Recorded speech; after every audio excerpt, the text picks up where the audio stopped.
रस्सियों से लटकाते थे। ऊपर क्या थे, जंगले थे, तो उनसे रस्सियां बांध के और नीचे से फांसी पे लटका दिया जाता था उनको। जो पुराना सिस्टम था ना, पट्टे डाले जाते थे और पट्टे फिर हटा दिए जाते थे, तो फांसी उनको लग जाती थी उस समय। तो इसके लिए मैनुअली था ये सब। ये बाद में ये बंद कर दी गई है दीवार, तो इसको ही फांसी घर कहते हैं उस समय।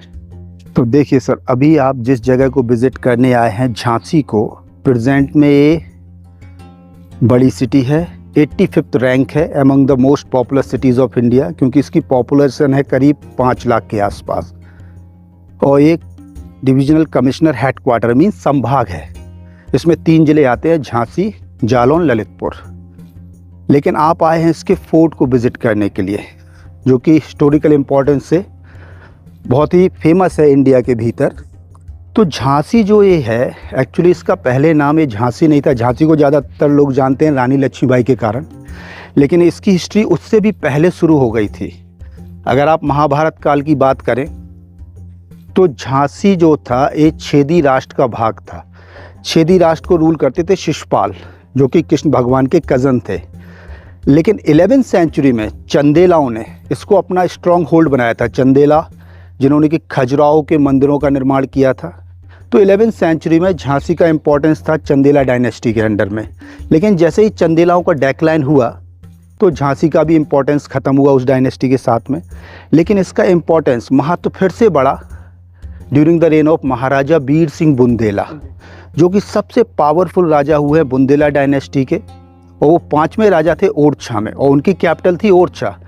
तो उन्होंने डिसाइड किया था, इस पहाड़ी को पहले बोला जाता था बंगरा हिल, तो उन्होंने डिसाइड किया था कि बंगरा हिल पे एक फोर्ट बनाया जाए। और इसको बना रहे थे वो एज अ चेक पोस्ट, और इसको नाम दिया गया था उस समय गेटवे ऑफ बुंदेलखंड। कि अगर किसी को बुंदेलखंड को इन्वेड करना है, मीन्स अगर बुंदेलखंड की कैपिटल को इन्वेड करना है, तो उसको सबसे पहले झांसी फोर्ट जीतना होगा, तब जाके वो कैपिटल तक एंटर कर पाएगा। लेकिन इसको झांसी नाम कैसे मिला? जब एक बार राजा वीर सिंह बुंदेला अपने ओरछा में महल पे बैठे अपने मंत्री से मंत्रणा कर रहे थे, तो उन्होंने वहाँ से ऑर्डर दिया था कि उनको कुछ झांसा दिख रहा है इस हिल पे। झांसा मीन्स धुंधला सा दिख रहा है। तो उनके मंत्री ने उनको उत्तर दिया था कि वो झांसा नहीं है महाराज, जो आपने फोर्ट बनाया है वो फोर्ट है वहाँ पे। तब से इस जगह को नाम मिला था झांसी। और ये झांसी समय के साथ करप्ट होते होते झांसी में तब्दील हो गया है। लेकिन ये जो झांसी फोर्ट है, पहले तो ये बुंदेलाओं के अंडर में रहा, लेकिन जब वीर सिंह बुंदेला ने इसको बसाया था तो ओरछा से 700 आदमी लाके और झांसी में बसाए गए थे। लेकिन जैसा मैंने कल आपको बताया कि ओरछा राजधानी था, 40,000 आबादी थी, लेकिन उसका डेक्लाइन हुआ क्योंकि डायनेस्टी स्विच कर गई दूसरी जगह के लिए। लेकिन झांसी के साथ क्या हुआ कि यहाँ पे डायनेस्टीज कंटिन्यू की हैं। पहले यहाँ पे बुंदेला रहे, दूसरे नंबर पर मराठा, और फिर उसके बाद ब्रिटिश। तो यहाँ की पब्लिक को माइग्रेट होना ही नहीं पड़ा एम्प्लॉयमेंट के लिए, तो ये जगह फिर ग्रो कर गई। अन्यथा 17वीं सेंचुरी में झांसी ओरछा से छोटा था आबादी के लिहाज से। झांसी की आबादी 700 या 800 थी और ओरछा की उस समय 40,000 थी। लेकिन वहाँ से जब डायनेस्टी स्विच की तो सारी पब्लिक भी माइग्रेट कर गई। तो ये जगह पहले बुंदेलाओं के अंडर में थी, लेकिन मराठाओं के अंडर में आई है ये 1730 के बाद। कि क्या हुआ था, 1730 आते आते ओरछा जो स्टेट थी वो कई स्टेटों में टूट गई थी। दतिया स्टेट फॉर्म हो चुकी थी, ओरछा स्टेट पहले से थी, और पन्ना स्टेट फॉर्म हो चुकी थी। तो पन्ना को रूल करते थे उस समय महाराजा छत्रसाल बुंदेला, और उनके बारे में लिखा है कि सबसे बड़े योद्धा हुए बुंदेला डायनेस्टी के, जिन्होंने कि अपने पूरे जीवन काल में 52 लड़ाइयाँ लड़ी थी मुगलों के खिलाफ। और ये शिवाजी के डिसाइपल थे, पपिल्स थे। इन्हें गोरिल्ला जो वॉर टैक्टिक्स थी, छापेमार युद्ध नीति, उससे युद्ध लड़ते थे। इनके राज को बोला जाता था दांगिया राज, जंगल डोमेन। तो इनका युद्ध हुआ था उस समय बंगस खान से। 1729 में महाराजा छत्रसाल की उम्र थी 80 ईयर्स, और उन पे अटैक किया था बंगस खान ने मुगल आर्मी लेके। तो महाराजा की वो अवस्था नहीं थी कि वो युद्ध कर सके मुगलों से, तो उन्होंने फिर बाजीराव पेशवा फर्स्ट से मदद मांगी थी। तो बाजीराव पेशवा फर्स्ट पन्ना आए थे, मुगलों से युद्ध किया और महाराजा को हेल्प किया मुगलों को हराने में। तो जब ये लौट के जाने लगे बाजीराव पेशवा, तो महाराजा ने अपनी पूरी स्टेट को 3 भागों में बांटा और अपनी स्टेट का 1/3 हिस्सा बाजीराव पेशवा को गिफ्ट किया था जी।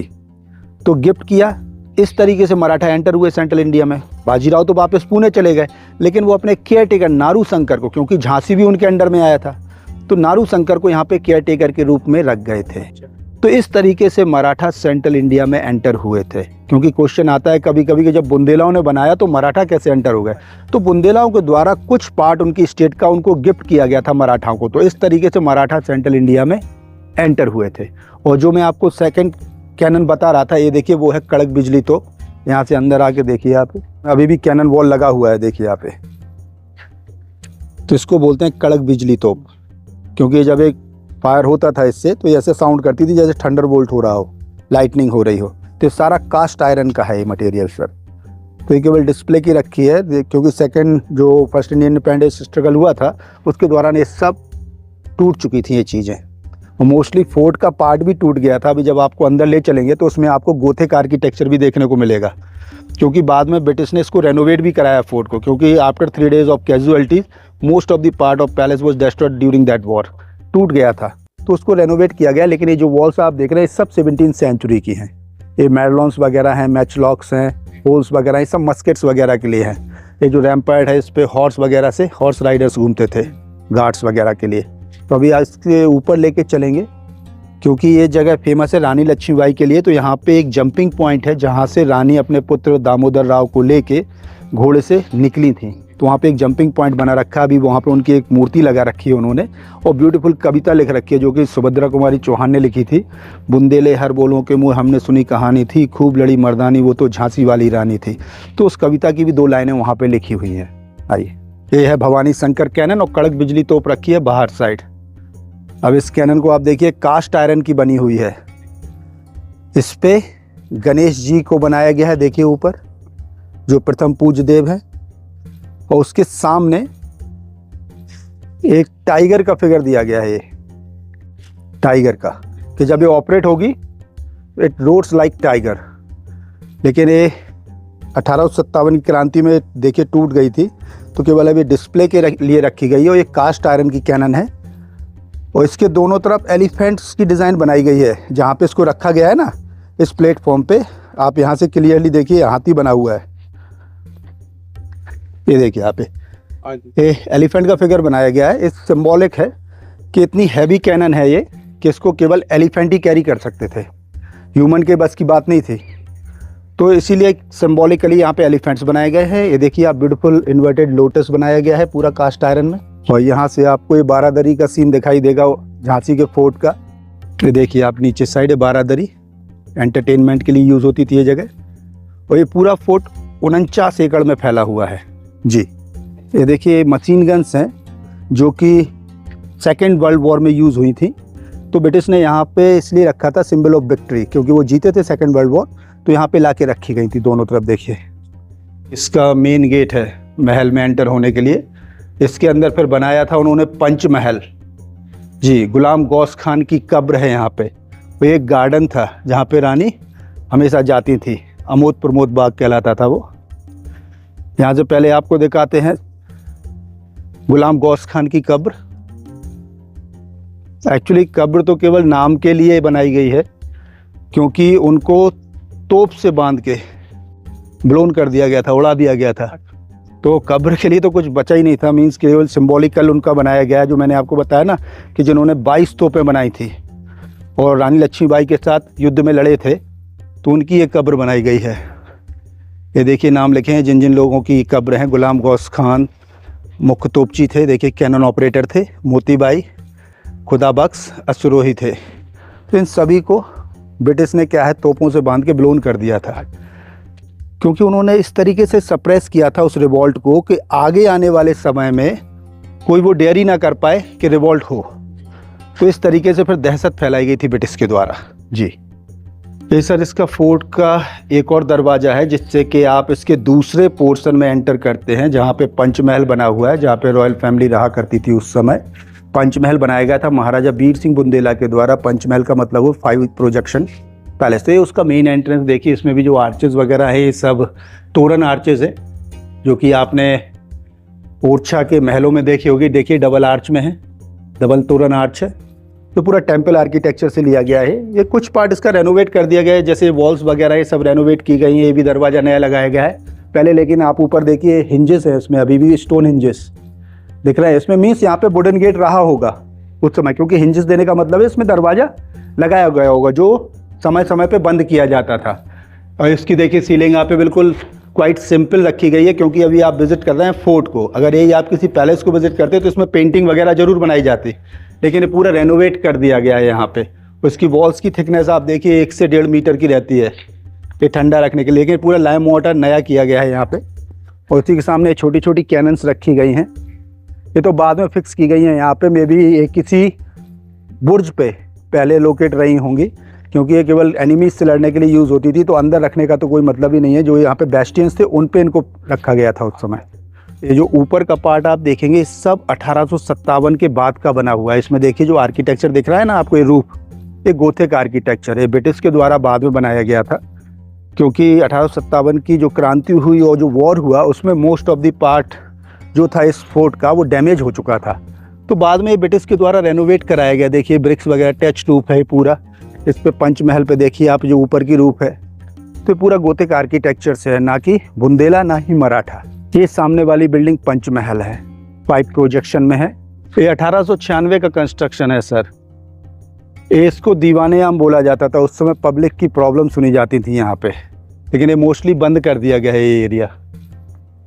ये देखिए आर्चेस वगैरह देखिए यहाँ पे, पूरा वही ज्योमेट्रिक मल्टीफोलिटेड आर्चेस आएंगी। ये मतलब ये 17th सेंचुरी का कंस्ट्रक्शन है, ये इसलिए 17th सेंचुरी का है। इसमें जो आर्चेस है ना देखिए यहाँ पे, ये उसी समय की है, लेकिन ये रेनोवेट किया गया होगा, तो ये स्टोन किसी ने बाद में लगाया है। देखिए इंग्लिश के भी अक्षर आ रहे हैं VR, तो बाद में किसी ने इसको रेनोवेट करके लाइक ब्रिटिश टाइम में इसको लगाया गया है। लेकिन ये बना हुआ कंस्ट्रक्शन है कब का, 17th सेंचुरी का।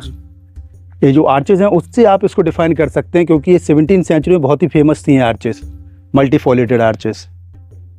वो जो पिलर्स आप देखेंगे ये भी आपने लक्ष्मी मंदिर में देखे होंगे, कलश के साथ में नीचे जो पिलर आ रहे हैं, लोटस बर्ड्स आ रही हैं, ये पूरा हिंदू आर्किटेक्चर है। ये इसका ग्राउंड फ्लोर है सर, इससे भी 2 स्टोरी नीचे है ये और 2 ऊपर है। और ये जो आप प्लेटफॉर्म देख रहे हैं, might be the place where the king could sit. राजा यहाँ पे बैठते होंगे और फिर उनके मिनिस्टर्स साइड में यहाँ पे बैठते होंगे, मतलब दरबार हॉल जैसा लगता है। तो ये समय उस समय शायद मिनिस्टर्स और मंत्रियों के साथ जो कैबिनेट की मीटिंग होती थी उसके लिए शायद ये एरिया यूज़ किया जाता था। इसमें भी देखिए जो रूफ है पूरी रेनोवेट की गई है, देखिए आप खुद देख सकते हैं, गाटर वगैरह लगा रखे हैं पत्थर के साथ में, लेकिन इसमें कुछ ओरिजिनल शेप में छोड़ा गया है। ये सैंडस्टोन यूज़ हुआ है यहाँ पे भी। ये सारा 17th सेंचुरी का है, ये 17th सेंचुरी का बचा हुआ है, लेकिन ज़्यादातर पार्ट इसका भी रेनोवेट हुआ है, पूरा लाइम वाटर नया लगाया गया है। और इनमें प्लेटेस वगैरह लगाई जाती थी लैंप्स वगैरह रखने के लिए, जो मोस्टली नीचेज हैं ये सब लैंप्स के लिए यूज़ होते थे उस समय। और इसमें नीचे जाने के लिए भी सीढ़ियाँ गई हैं, टनल्स वगैरह निकलते थे, तो इसमें भी टनल्स रहे होंगे जो कि बंद कर दिए गए हैं बाद में। ये देखिए नीचे जाने का रास्ता है, यहाँ पे कुछ रूम्स वगैरह बने हुए हैं अभी भी। ये देखिए अब इसको मतलब रॉक कट से बनाया गया है ये फोर्ट पूरा। देखिए रॉक आ गई तो यहाँ पे कमरा नहीं बनाएगा, लेकिन इस साइड बैट्स की स्मेल आ रही होगी आपको। ये सारे सब रूम्स हैं, देखिए आप यहाँ पे, ये सब निचेज वगैरह है। ये आले, यहाँ से फिर रास्ता था ये जाने का यहाँ पे जी। तो ये सब रूम्स बने हुए हैं यहाँ पे उस समय के रहने के लिए। और बेसमेंट में इसलिए बनाए जाते थे, गर्मी ज़्यादा पड़ती है यहाँ पे, तो बेसमेंट में थोड़ा ठंडा रहेगा। ये देखिए अब आवे स्टैचू ऑफ क्वीन, जिसके लिए कि झांसी जाना जाता है। झांसी जो सिंबल है वो है आत्मसम्मान, वीरता, शौर्य और साहस का और बलिदान का, जिन्होंने कि स्वतंत्रता के लिए बलिदान दिया। तो इसकी हिस्ट्री शुरू हुई थी, मैंने तो आपको पहले हिस्ट्री बताई है जो कि पुरानी थी, लेकिन जिसके लिए झांसी जाना जाता है वो है रानी लक्ष्मीबाई। तो इनके जो एंसेस्टर्स थे ये पेशवाओं के केयर टेकर थे एक्चुअली। तो मैंने आपको जैसे बताया, जब बाजीराव पेशवा वापस पुणे चले गए तो वो अपने केयर टेकर नारू शंकर को यहाँ पे रख गए थे, जो कि एक बहुत अच्छे एडमिनिस्ट्रेटर थे, जिनको कि 14 वर्ष बाद वापस पुणे बुला लिया गया। फिर कुछ और एडमिनिस्ट्रेटर भेजे गए, लेकिन जब पेशवा उनसे सेटिस्फाई नहीं हुए तो लास्ट में एक डायनेस्टी भेजी गई थी, नेवलकर डायनेस्टी। तो सबसे पहले जो नेवलकर एडमिनिस्ट्रेटर आए थे वो थे रघुनाथ राव नेवलकर जी, 19th सेंचुरी में आए थे वो। तो he was one of the greatest administrator of the Peshwas. तो उनकी ही ये डायनेस्टी चली है, रघुनाथ राव नेवलकर, फिर रामचंद्र राव नेवलकर, और फिर उसके बाद एक्चुअली क्या हुआ, इनको पहले केयरटेकर ही माना जाता था, लेकिन 19th सेंचुरी में फिर ब्रिटिश ने, जो रामचंद्र राव नेवलकर हुए, उनको महाराजा धीराज का टाइटल दिया था, तब उन्होंने इनको राजा माना था यहाँ का। तो उनके ही वंशज हुए हैं गंगाधर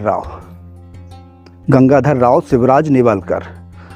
तो उनके कारण झांसी की हिस्ट्री ज़्यादा फेमस हुई है, क्योंकि जो राजा थे गंगाधर राव, उनकी जो शादी हुई थी पहले, उनकी वाइफ की डेथ हुई थी निसंतान। तो उन्होंने फिर 1842 में मणिकर्णिका से शादी की थी। मणिकर्णिका जो कि पहले रानी लक्ष्मीबाई थी।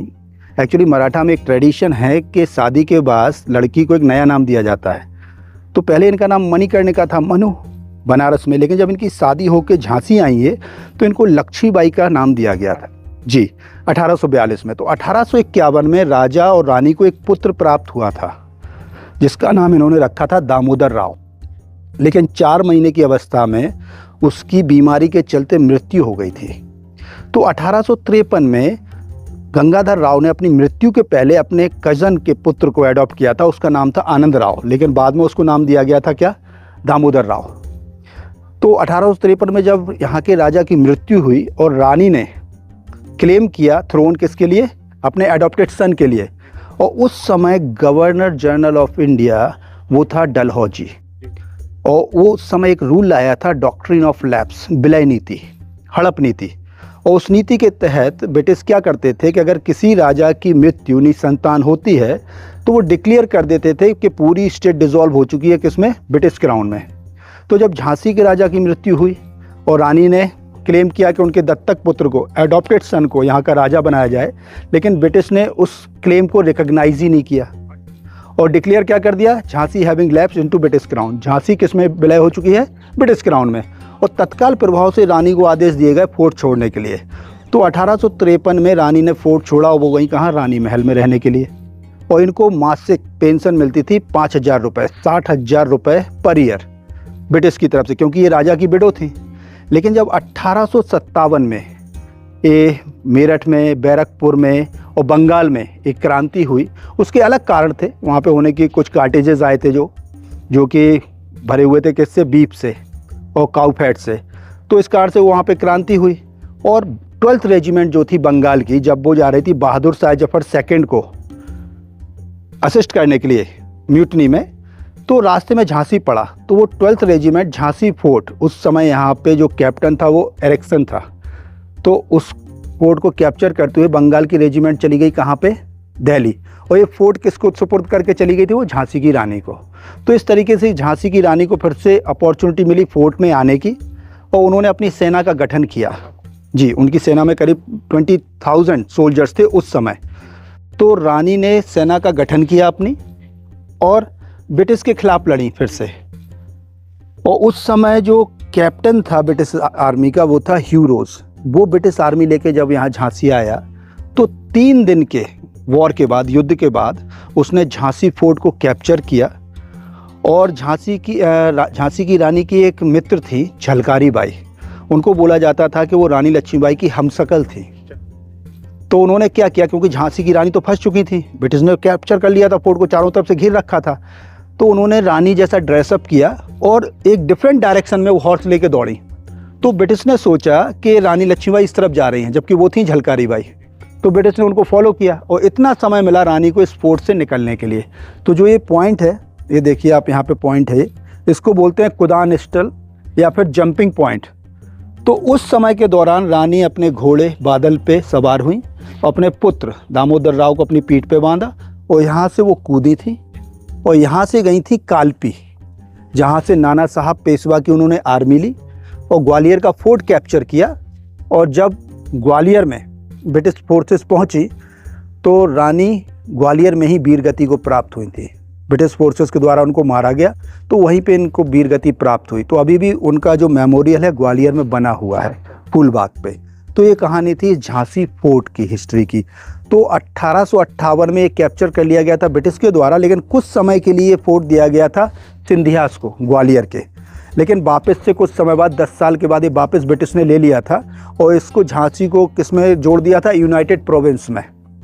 लेकिन फिर उसके बाद जब आज़ादी मिली, तो जब उत्तर प्रदेश का फॉर्मेशन हुआ, तब झांसी ये उत्तर प्रदेश में आया है 1956 के बाद जी। तो उसके पहले तो ये क्या, झांसी जो था ब्रिटिश के आने के पहले बुंदेलखंड राज्य में था जो बुंदेलखंड था वो करीब करीब 25,000 गांव उसके अंडर में आते थे, लेकिन ब्रिटिश के अंडर में आने के बाद इसको यूनाइटेड प्रोविंस में रखा गया और इंडिपेंडेंस के बाद ये उत्तर प्रदेश में आ चुका है। फेमस है मेजर ध्यानचंद के लिए भी, ये उनकी जन्मभूमि रही है। जो ध्यानचंद थे जिन्होंने के 2 बार ओलंपिक जीता था, हॉकी के जादूगर थे जो, उनकी यहाँ पे मूर्ति लगाई गई है। देखिए पहाड़ी पे जो रेड कलर की दिख रही है ना, वहाँ पे उनकी मूर्ति लगाई गई है ध्यानचंद जी की, मेजर ध्यानचंद जी। और उन्हीं के, हाँ जी, और उन्हीं के नाम पे गार्डन बनाया गया है, ग्राउंड बनाया गया है मेजर ध्यानचंद स्टेडियम झांसी में जी। तो ये कुछ फेमस हस्ती हैं, जैसे वृंदालाल वर्मा जी हैं जो बहुत ही ग्रेट पोएट हुए हैं, तो ये भी झांसी से ही थे। महाकवि केशव दास जी जो कि रीतिकाल के सबसे महानतम कवि हुए हैं, वो ओरछा से थे, बेसिकली यहीं से मान लीजिए उनको भी। तो कई महान हस्तियाँ हुई हैं झांसी में भी जी, लेकिन उनका नाम इतना ज़्यादा, लेकिन जैसे मेजर ध्यानचंद जी को तो सभी लोग जानते हैं, लेकिन उनको ये पता नहीं है कि उनकी जन्मभूमि क्या थी। तो उनकी जन्मभूमि झांसी ही थी। देखिए इसमें 3 परकोटे हैं, आप देखिए। पहला जो परकोटा है उसमें पानी भरा जाता था, मोट बनाई जाती थी। दूसरे में सोल्जर्स, इन्फेंट्री होती थी। और तीसरी जो ये देखिए रैम्पार्ट दिख रहा होगा आपको, एक रोड जैसा दिख रहा होगा पतला सा, उसमें हॉर्स राइडर्स होते थे जी। और ये मैचलॉक्स जितने भी आपको दिख रहे हैं ना, ये राउंड वाले या फिर उनके शेप्स, ये मैरलॉन्स हैं जो, ये सब मस्केट्स के लिए यूज़ होते थे। सोल्जर्स उस समय यूज करते थे। और इसमें जो चैनल्स हैं, पतले पतले चैनल्स दिख रहे हैं दीवार पे, ये सब गर्म पानी और गर्म तेल के लिए यूज़ होते थे। क्यों यूज़ करते थे कि जैसे अगर जो एनिमीज़ हैं उन्होंने अपने आप को अगर दीवार से सट के खड़े हो गए, बिल्कुल लग के, तो ये ईजी नहीं था कि ऊपर से शूट कर सकें उन्हें। तो वो पहले क्या करते थे, गर्म पानी या गर्म तेल डालते थे, जिससे वो दीवार छोड़ के हटते थे और फिर उन्हें ऊपर से ईजिली शूट कर दिया जाता था। तो इस कारण से होल्स भी बनाए गए, जो चैनल्स हैं उसलिए बनाए गए। और फिर ये नीचे देखिए आप, ये राउंड शेप में एक कैनन के लिए बनाया जाता था उस समय, कि किसी भी डायरेक्शन में कैनन को रोटेट किया जा सके। ये कैनन के लिए बनाए गए हैं ये सभी। इसके ऊपर फिर कैनन, हाँ, इसके ऊपर कैनन रखते थे और उसको फिर रोटेट करते थे जिस भी डायरेक्शन में उसको ऑपरेट करना हो। इसमें भी देखिए मस्केट होल्स दिए गए हैं, मैरलॉन्स हैं, उनमें भी गन्स फंसा के बीच से फायर कर सकते थे। तो ये सब सुरक्षा की दृष्टि से बनाया गया। पूरा फोर्ट है, क्योंकि इसमें लैकनेस रहेगी लग्जरी की, लेकिन ये फोर्ट है केवल, जिसमें स्ट्रेंथ और डिफेंस की चीज़ें आपको मिलेंगी देखने के लिए। रास्ते सभी बंद कर दिए, देखिए पूरा नया कंस्ट्रक्शन कर दिया गया ना। नहीं तो पहले खुले हुए थे जहाँ से वो पानी और गर्म तेल डाल सकते थे जी। अभी भी देखिए यहाँ पे बेस्टियंस हर उस पे बने हुए हैं, ऐसे निकले हुए राउंड शेप में। ये सब कैनन्स वगैरह के लिए होते थे और सोल्जर्स के लिए। अब यहाँ से क्लियर दिख जाएगा ये आपको रैम्पार्ट, जहाँ पे हॉर्स राइडर्स हॉर्स पे होते थे, वॉच कर सकें जिसमें एनिमीज को। ये देखिए होल खुले हुए हैं, यहाँ से वो गर्म पानी और गर्म ऑयल डालते थे, जिसमें कि जो एनिमीज हैं दीवार से बिसाइड होकर खड़े हैं वो दूर हटें, और फिर मैचलॉक्स या इन मैरलॉन्स के जरिए वो उनको शूट कर सकें ईजिली। क्या अगर जैसे वो दीवार से सट के खड़े हो जाते तो यहाँ से देखना मुश्किल था उनको, तो पहले गर्म तेल डाला, गर्म पानी डाला, जिससे उन्हें हटना पड़ेगा दीवार छोड़ के, और फिर ये ईजी रहेगा आपको शूट करने के लिए यहाँ से उनको। तो ये उस पर्पज से बनाए गए हैं। दीवारों पे मैरलॉन्स भी बने हैं। वो दीवार होगी तो उनको दिखेगा भी, उनको दिखाई नहीं देगा बिल्कुल, क्योंकि आप शूट करेंगे इसके पीछे से, वो आप किसी भी डायरेक्शन में कर सकते हैं उससे शूट, क्योंकि बीच बीच में देखिए ऐसे क्रॉस में भी बनाए गए हैं। देखिए दोनों तरफ से आप छिप के भी इन पे बार कर सकते हैं मस्केट से किसी भी डायरेक्शन में। तो बाहर से तो दिखने का सवाल ही नहीं है कोई चीज़। ये देखिए एक छोटा सा मंदिर बना हुआ है, ये शिव टेम्पल है, उसी समय का है। और लेकिन गुम्बद इसमें यूज़ हुई है 17th सेंचुरी का, लेकिन गुम्बद 17th सेंचुरी का नहीं, आर्किटेक्चर यूज़ हुआ है, लेकिन शिव टेम्पल बना है मराठा रूल के दौरान जी। क्योंकि उसमें देखिए वो फिर से वही मराठा आर्किटेक्चर आएगा। पहली वाली छतरी में बाहर जो आगे निकली है ना, वो पूरा मराठा स्टाइल है। ये सब रेनोवेट की गई हैं, ये तो सब बाद में बनी हुई हैं जी। ये ब्रिटिश टाइम के लगे हुए हैं सब, उसके पहले तो सेम बेस्टियंस थे इस तरीके से। ये सब रेनोवेट है। इसमें आप ब्रिक्स देखिए ना, ये सब नए लगे हैं ब्रिक्स, तो ये रेनोवेट है, ये ओरिजिनल शेप में नहीं है ये।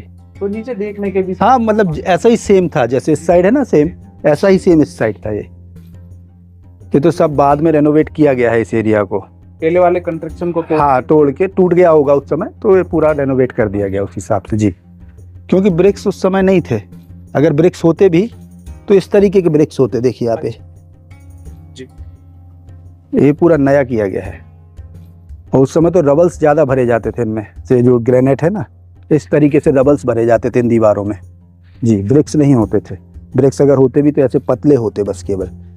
के ऊपर सब ये सब कैनन्स के लिए थे।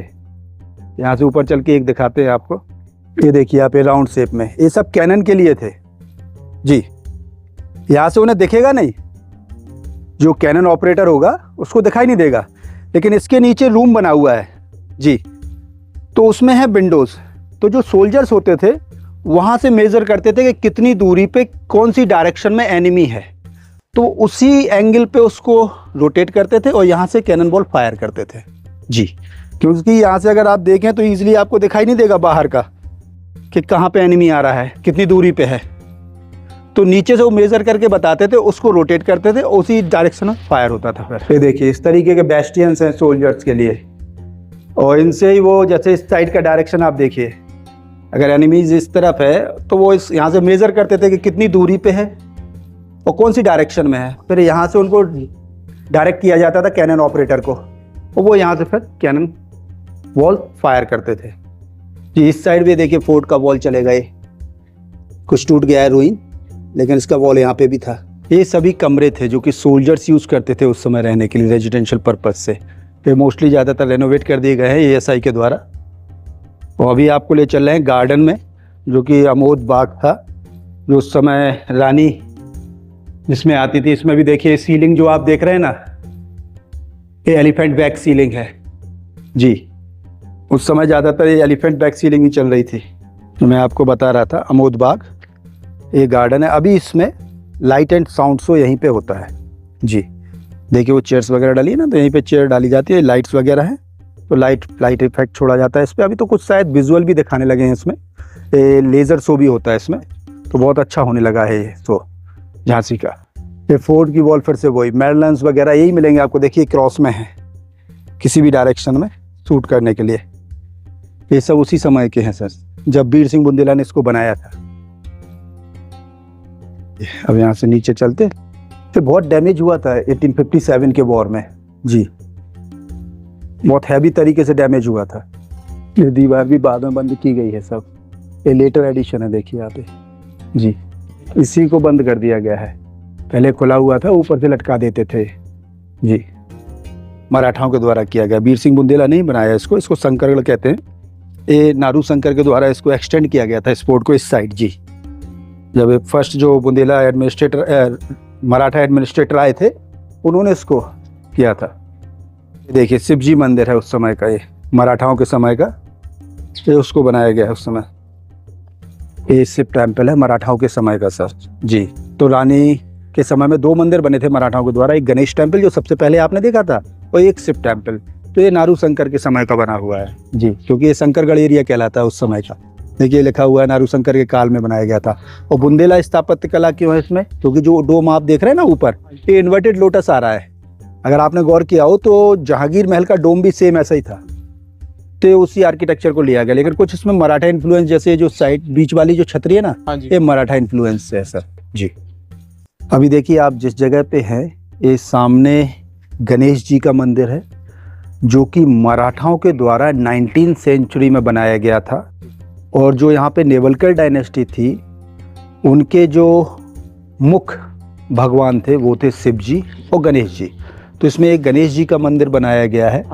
ये 19वीं सेंचुरी में ऐसा कहा जाता है कि रानी लक्ष्मीबाई यहाँ पे पूजा अर्चना करने के लिए नियमित रूप से आती थी।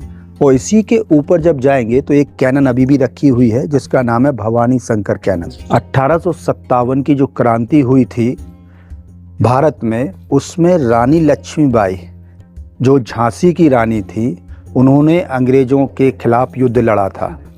तो उनकी सेना में एक शख्स थे जिनका नाम था गुलाम गौस खान। तो ऐसा कहते हैं उन्होंने उस समय 22 तोपें बनाई थी, 22 तोपों को इंजीनियर्ड किया था। और केवल वही ऐसे शख्स थे कि उनमें से एक तोप थी जिसका नाम था कड़क बिजली तोप, जो लौटते वक्त आपको दिखाएंगे, वो शख्स ही उसको ऑपरेट कर सकता था। तो उन 22 कैनन्स में से अभी केवल 2 ही सर्वाइव कर रही हैं स्पोर्ट में। तो एक है भवानी शंकर कैनन और दूसरी है कड़क बिजली तोप। तो भवानी शंकर कैनन इस रूफ के ऊपर रखी गई है डिस्प्ले के लिए, आदमी वहाँ पे जाके उसको देख सकता है। और कड़क बिजली तोप जैसे ही आप फोर्ट में एंटर करते हैं तो राइट साइड में कड़क बिजली तोप रखी गई है। कड़क बिजली नाम इसलिए दिया गया है उस तोप को कि जब वो ऑपरेट होती थी तो उसका जो साउंड होता था वो थंडरबोल्ट के समान होता था, जैसे बिजली तड़कती है ना आसमान में, उस तरीके से आवाज़ करती थी, इसलिए उसको बोला गया कड़क बिजली तोप। आइए आपको गणेश जी का मंदिर दिखाते हैं। पहले ये देखिए पूरा मराठा स्टाइल में बनाया गया है। ये कैनोपी जो दी गई है ये मराठा आर्किटेक्चर है, और इसकी सीलिंग पे एनग्रेविंग आर्ट से पेंटिंग की गई, जो आपने ओरछा के लक्ष्मी मंदिर में देखा था। ये वही एनग्रेविंग आर्ट है, वाइट स्टूको पे रेड कलर का ऑक्साइड पेंट किया गया, उसको फिर स्क्रैच करके डिज़ाइन दी गई है। और गणेश जी की प्रतिमा पे खैर नया पेंट किया गया है, लेकिन मंदिर ये पुराना ही है, उसी समय का।